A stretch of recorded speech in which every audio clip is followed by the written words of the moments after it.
पाण्यामध्ये होडी होडीमध्ये गाडी. तुम्हाला असं वाटलं असेल हा कुठंतरी पिकनिक पॉईंटला आलाय का काय? तर भावानो हा काय पिकनिक पॉईंट नाहीये. तर भावानो तुम्हाला जर हेच माहिती करून घ्यायचं असेल तर व्हिडिओ शेवटपर्यंत नक्की बघा. तर राम राम मंडळी, पुन्हा एकदा आपल्या या नवीन ब्लॉग मध्ये गावरान तडका उडाला भडका गावाकडच्या खबरी तुमचं सगळ्यांचं मनपूर्वक स्वागत. तर भावानो झाली अशी भानगड, तुम्ही लय करू नका रिकामी बडबड. आज वार गुरुवार, मला गुरुवारचा उपवास आणि घरच्यांना एकादशीचा उपवास एकाच दिवशी आलं. आपल्या लुनाचा पांड्याला फिरवला आणि लागलो रस्त्याला. आम्हाला होत होता उन्हाचा त्रास, पण काय जायचं होतं हमखास. मी आपला या ट्रॅक्टरला ओव्हरटेक करून पुढे निघालो. एवढ्या कडबडीचा रस्ता क्रॉस करून पुढे आलो. या कमानीच्या रस्त्याने मध्ये गेलो. या कमानीवर काय लिहिलं होतं कमेंट करून नक्की सांगा. तर बरं का भावानो, आम्ही पोहोचलो ना ठिकाणावर. तुमच्या डोक्यात हीच गणगण चालू असेल हा नेमका गेलाय कुठं. तर भावानो आम्ही आलोय जोगलटिंबी गावाजवळ संगमेश्वर या घाटावर. आता चालू आहे नेमका धोंड्याचा महिना. इथं आलेले बाया माणसं आंघोळ केल्याशिवाय काय घरी जायना. इथे या 3 नद्यांचा संगम झाल्यामुळं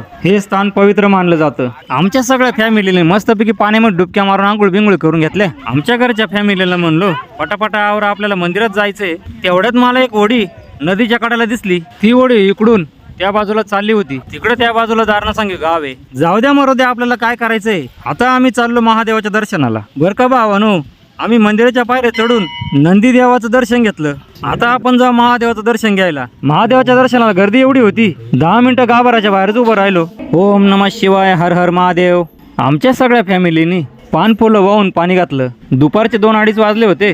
चला म्हणलं आपण आता ना फराळ करून घेऊ. बरं का भावानो, आमचं फराळ झाल्यावर आम्ही घरी निघालो. तर मित्रांनो, तुम्हाला व्हिडिओ कसा काय वाटला कमेंट बॉक्समध्ये नक्की सांगा. व्हिडिओ लाईक करा, शेअर करा. आपण पुन्हा भेटू नवीन व्हिडिओमध्ये नवीन ठिकाणी. श्री स्वामी समर्थ, जय जय स्वामी समर्थ.